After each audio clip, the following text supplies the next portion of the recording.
आरबीआयच्या monetary policy committee म्हणजेच MPC बैठकीत काही महत्त्वाचे निर्णय घेण्यात आलेले आहेत. रिझर्व्ह बँकेचे गव्हर्नर संजय मल्होत्रा यांनी याबाबतची घोषणा केली आहे.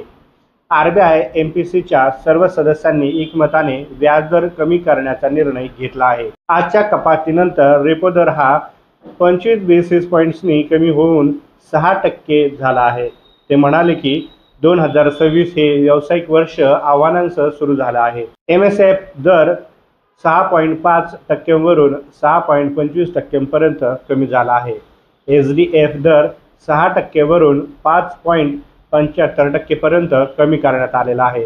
रेपो रेटमध्ये 0.25% म्हणजेच 25 बेसिस पॉईंट्स इतकी कपात करण्यात आलेली आहे. या निर्णयामुळे सामान्य नागरिकांच्या खिशावर थेट परिणाम होणार आहे. हे 5 निर्णय कोणते आहेत आणि त्याचा परिणाम काय होणार हे देखील जाणून घेऊया. आरबीआयने आर्थिक वर्ष 2025-26 साठी भारताच्या जीडीपी वाढीचा अंदाज 6.7% वरून 6.5% पर्यंत कमी केलेला आहे. यामागे जागतिक आर्थिक अनिश्चितता आणि मंदावलेली व्यापार वाढ यांचा प्रभाव असल्याचं सांगितलं जात आहे. यामध्ये तिमाही अंदाज देखील वर्तवण्यात आला आहे. पहिल्या तिमाहीमध्ये म्हणजे फर्स्ट क्वार्टरमध्ये 6.5%, तर दुसऱ्या तिमाहीमध्ये 6.7%, तिसऱ्या तिमाहीमध्ये 6.6%, तर चौथ्या तिमाहीमध्ये म्हणजे चौथ्या क्वार्टरमध्ये 6.3% एवढी कपात करण्यात येणार आहे.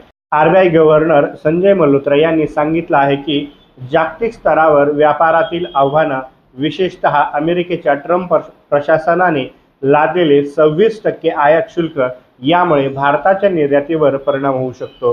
तथापि भारताची अंतर्गत मागणी मजबूत असल्यानं इतर देशांच्या तुलनेत प्रभाव कमी असेल, मात्र तो काही प्रमाणात असणारच आहे. या कमी केलेल्या अंदाजामुळे अर्थव्यवस्थेची वाढ मंदावण्याची शक्यता दिसते. परंतु रेपो दरात 0.25% कपात म्हणजे 6% पर्यंत करून आरबीआयने अर्थव्यवस्थेला चालना देण्याचा एक प्रकारे प्रयत्न केलेला आहे. आरबीआयने ग्राहक किंमत निर्देशांक सीपीआय आधारित महागाईचा अंदाज 4.2% वरून 4.0% पर्यंत कमी केला आहे. हा अंदाज आरबीआयच्या 4%च्या लक्ष्याच्या आसपास आहे, ज्यामध्ये 2%ची वर खाली मर्यादा असू शकते. याचा देखील तिमाही असा अंदाज वर्तवण्यात आला आहे. पहिल्या तिमाहीमध्ये 3.6%, तर दुसऱ्या तिमाहीमध्ये म्हणजे दुसऱ्या क्वार्टरमध्ये 3.9%, तिसऱ्या तिमाहीमध्ये 3.8%, तर चौथ्या तिमाहीमध्ये 4.4% एवढं कपात होऊ शकते. आरबीआय गव्हर्नर संजय मल्होत्रा यांनी सांगितलं आहे की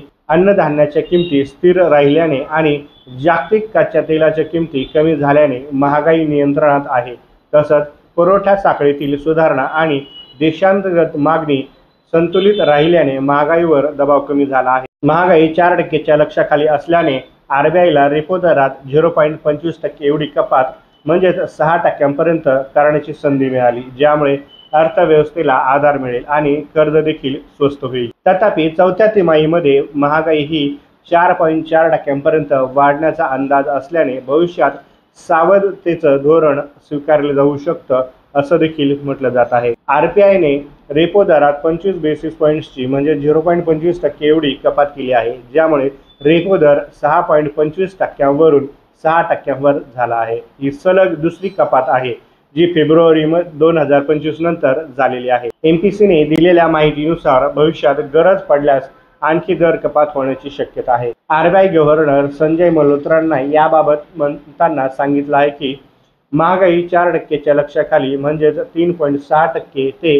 4.4% दरम्यान स्थिर आहे आणि जागतिक आर्थिक मंदीमुळे भारताच्या अर्थव्यवस्थेला चालना देण्यासाठी ही कपात आवश्यक आहे. तसंच जागतिक व्यापारातील अनिश्चितता आणि आयात शुल्काच्या प्रभावाला सामोरं जाण्यासाठी हे पाऊल महत्त्वाचं आहे. रेपो दर कमी झाल्याने बँकांचे व्याजदर कमी होऊ शकतात, ज्यामुळे गृहकर्ज, वाहन कर्ज आणि इतर कर्जांचे हप्ते म्हणजेच EMI स्वस्त होतील. तसंच ही कपात उद्योग आणि गुंतवणुकीला प्रोत्साहन देखील देईल. त्यामुळे जागतिक मंदीच्या काळात देखील उद्योगास काही प्रमाणात चालना मिळेल. आरबीआय गव्हर्नर संजय मल्होत्रा यांनी रेपो दरामध्ये 25% बेसिस पॉईंट्स म्हणजे 0.25% एवढी कपात जाहीर केली आहे। त्यामुळे रेपो दर हा 6.25 वरून 6% झाला। गव्हर्नर मल्होत्रा यांनी सांगितलं आहे की अमेरिकेचे 26% टॅरिफ भारताच्या निर्यातीवर दबाव आणू शकते। त्यामुळे रुपयावरही दबाव येईल आणि आयात महागाई वाढण्याची शक्यता आहे। तथापि भारतावर इतर देशांच्या तुलनेत कमी असा परिणाम होईल असं देखील म्हटलं जात आहे। टॅरिफमुळे जागतिक मंदीचा धोका वाढला असून त्याचा परिणाम भारताच्या जीडीपी वाढीवर होऊ शकतो। त्यामुळे आरबीआयने 2025-26 साठी जीडीपी वाढीचा अंदाज 6.7% 6.5% पर्यंत कमी केला आहे। महागाईचा अंदाज 4.2% 4% पर्यंत खाली आणलेला आहे। परंतु टॅरिफमुळे ऑटोमोबाईल, औषध आणि आयटी क्षेत्रातील भारतीय निर्यातीवर परिणाम होऊ शकतात। आरबीआयने युनिफाईड पेमेंट्स इंटरफेस म्हणजेच यूपीआय पेमेंट संदर्भात एक मोठा निर्णय घेतला आहे।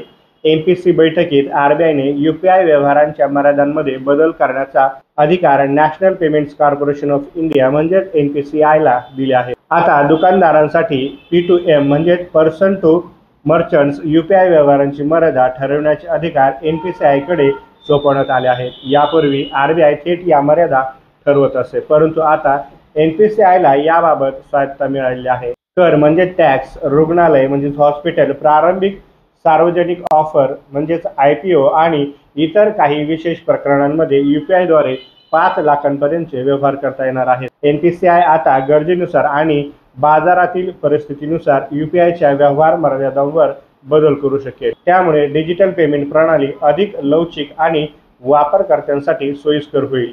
आरबीआयचे गव्हर्नर संजय मल्होत्रा यांनी याबाबत म्हटलं आहे की हे पाऊल डिजिटल अर्थव्यवस्थेला चालना देण्यासाठी आणि यूपीआयचा वापर वाढवण्यासाठी उचलण्यात आलेला आहे।